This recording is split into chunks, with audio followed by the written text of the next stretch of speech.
Hello friends, आपका स्वागत है कर्मयोगी मोबाइल की चैनल में और मैं आपका फ्रेंड रवि। आज हम बात करने वाले हैं सीपीयू रिबोलिंग कैसे करते हैं। सबको लगता है कि सीपीयू रिबोलिंग करना बहुत हार्ड है, पर एकदम सिंपल तरीका है और सेफ तरीका है। तो हम पहले सीपीयू जब उठाना है उससे पहले बोर्ड का हम फोटो खींचते हैं या कोई रजिस्टर निकल जाए तो हमको पता चल जाए, और उसके बाद हम सीपीयू के चारों जगह पे हम ये जो हीटिंग प्रूफ टेप आता है वो टेप हम लगा देंगे। तो हम हीट लगाएंगे तो सिर्फ सीपीयू पे ही जाएगा। बाद में बगल में जो आईसी है, कोयल होती है, वो सब खराब डैमेज ना हो इसलिए हम ये जगह पे हम टेप लगा देंगे। ये टेप है ना, मार्केट में आसान से मिल जाती है और ये बहुत काम भी अच्छा करती है, हीट को बहुत सेव कर लेती है। अब हम सीपीयू को पहले प्री हीट करेंगे, पहले हीट लगाएंगे। अब हीट लगाने के बाद हम हल्का सा फ्लक्स लगाएंगे कि पूरा फ्लक्स आईसी के अंदर चला जाए, सीपीयू के अंदर चला जाए।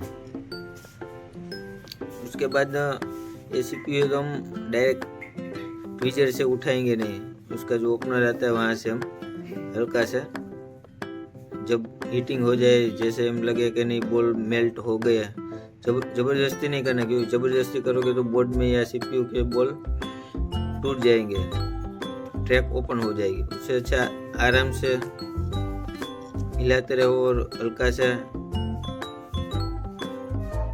सीपीयू को हम ऊंचा करेंगे। जब आराम से होगा तभी हम करेंगे, आहिस्ता आहिस्ता हम सीपीयू को उठाएंगे, जल्दबाजी नहीं करेंगे। जब तक आराम से ना निकले तब तक। और ऐसे ही हमारी नई नई वीडियो देखने के लिए लाइक कीजिए, सब्सक्राइब कीजिए और हमारे जैसे नए लोगों को भी मोटिवेशन मिले। ये हमारा निकल गया। अब हम फ्लक्स लगाएंगे और आयरन से हम पूरे जो बड़े बड़े बॉल्स बने हुए हैं सोल्डिंग के, वो सब निकालेंगे। उसके बाद हम डिसोल्डिंग वायर से क्लीन करेंगे। बाद में हमको सीपीयू भी क्लीन करना है, पहले मदरबोर्ड से क्लीन करेंगे।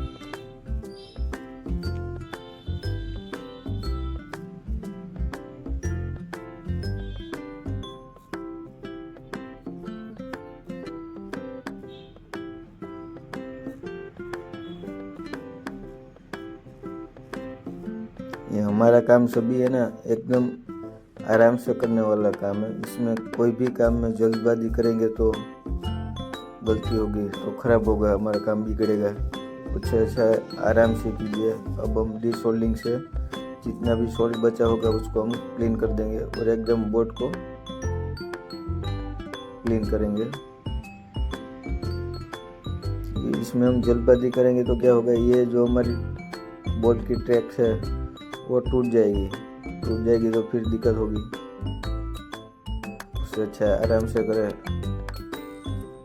टाइम भी बचेगा और काम भी परफेक्ट होगा।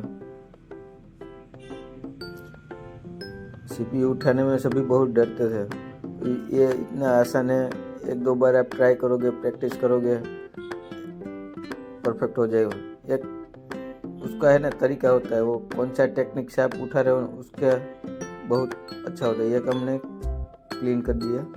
उसके बाद हम सीपीयू को बोर्ड में लगा कर, बोर्ड में यानी स्टैंड पे लगा कर क्लीन करेंगे।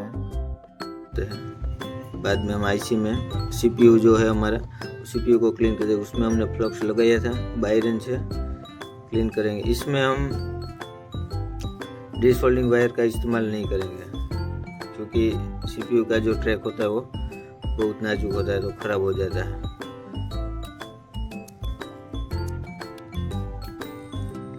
उसको बाद में हम ये आयरन से क्लीन करके हम डायरेक्ट साफ करने के बाद डायरेक्ट हम टेंसिल पे लगाएंगे। डायरेक्ट ये टाइम आपका भी बर्बाद ना हो और मेरा भी ना हो।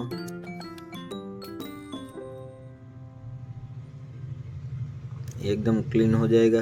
उसके बाद हम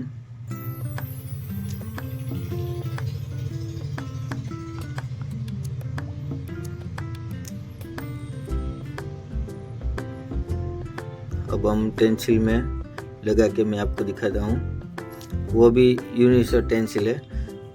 ये सारे के सारे बॉल हमको क्लियर दिखने चाहिए, दिखाई दिए। उसके बाद हम पीपीडी को लगाएंगे। वो 183 टेम्परेचर वाला जो आता है पीपीडी वही है। मैं तो मैकेनिक का चलाता हूँ, आप दूसरा कोई भी चलाते हो तो चलेगा, उसमें कोई दिक्कत नहीं है।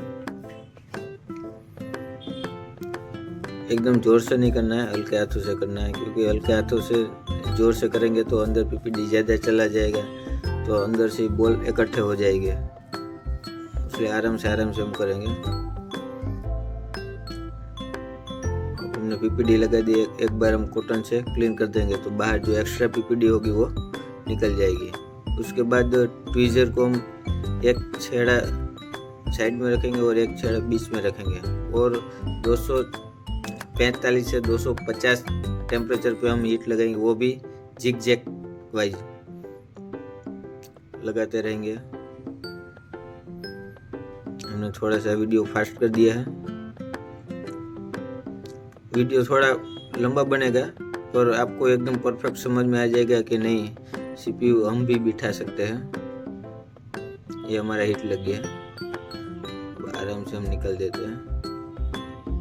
अब इसमें क्या होता है, कोई छोटे बड़े बॉल बने हुए होते हैं तो हम ब्लेड से जो बड़े बॉल होते हैं वो काट देंगे। उसके बाद हम और एक बार पीपीडी लगाएंगे।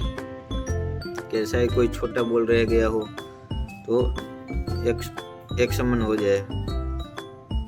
हमने पीपीडी लगा दी, कॉटन से साफ कर दिया।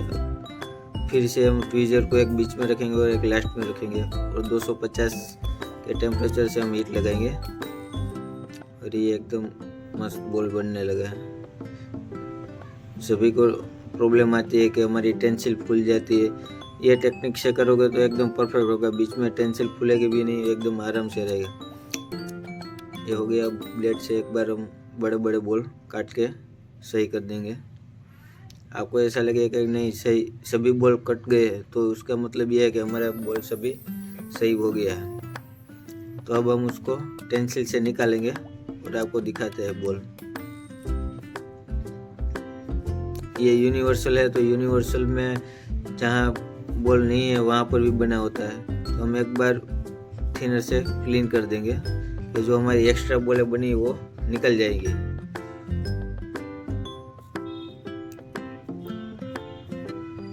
ये हमारी एक्स्ट्रा बॉल सारे निकल गई। अब हम फ्लक्स लगाएंगे और हीट लगा देंगे। ये पूरा फ्लक्स है वो पूरी सीपीयू में हम टच हो जाए वैसे बना देंगे।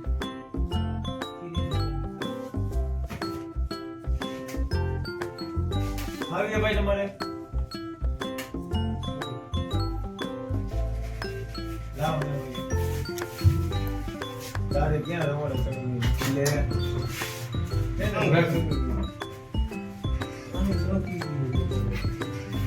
अभी हम पूरी आईसीबी हमने सोल्डरिंग कर दिया है। सोल्डरिंग यानी फ्लक्स से लगा दिया है। भी थोड़ा हल्का सा बचा है तो हम वो भी वहाँ पर भी हम हीट लगा देते हैं।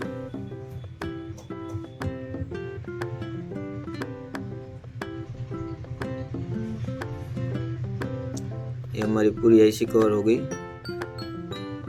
अब हम ये आईसी हमारी परफेक्ट हो गई है, तो चलो बोर्ड में लगाते हैं।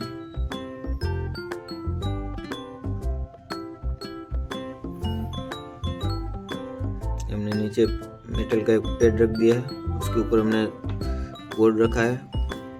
पहले हीट लगाएंगे, बोर्ड को हल्का सा गर्म करेंगे, उसके बाद हम फ्लक्स लगाएंगे। हल्का सा फ्लक्स लगाने के बाद हम सीपीयू को बिठाएंगे। हमने फ्लक्स हल्का सा लगाना है, बहुत ज़्यादा नहीं, वरना जब हम हीट लगाएंगे तो आईसी हमारी हिल जाएगी। उसके बाद जब हम सीपीयू बिठाए उसके वो चेक करने के लिए एक तो हमारा नो स्कोर पॉइंट कहाँ है वो तो हमको पता ही होगा। उसके अलावा यहाँ पर 3-4 हमारी बॉर्डर होती है, बॉर्डर के अंदर हमारा CPU रखने का होता है। ये भी अभी हम लगातार हीट रखेंगे 330, 35, 40 तक आप लगा सकते हो। और एयर हम रखेंगे 1 से 1.5। मेरे पास क्विक का है 85, 857 DW प्लस है। और हीट हम लगाएंगे जब तक हमारा जो फ्लक्स है वो बाहर निकलेगा नहीं, तब तक हम हीट लगाएंगे। उसके बाद हम ट्वीजर से हल्का सा हिलाएंगे, हल्का सा हमारा CPU हिलेगा, तभी हम ऐसा समझ सकते हैं कि हमारा CPU बैठ गया है। और ज़बरदस्ती से हिलाना नहीं है, हल्का सा हिलाना है कि हमको ऐसा लगे कि नहीं सारे के सारे बोल्ट अटैच हो चुके हैं।